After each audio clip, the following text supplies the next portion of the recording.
ನಿಂದು ತಾಯಿ ಗುಣ ತೀರೋದಿಲ್ಲ ಋಣ, ನೀನು ನಮ್ಮ ಪಾಲಿಗೆ ಎಂದು ದೇವ್ರಯ್ಯ.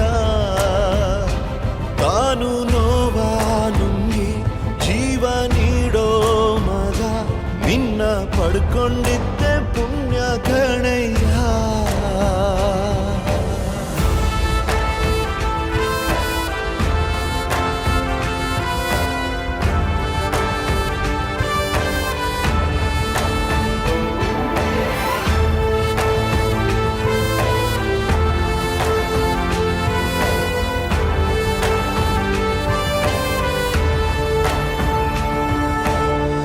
ಅನ್ನ ಕೊಡೋ ಭೂಮಿನು ಹೊಗಳುತ್ತಿದೆ ನಿನ್ನನ್ನು, ಊರನ್ನೇ ಬೆಳಗೋ ವಜ್ರ ನೀನು.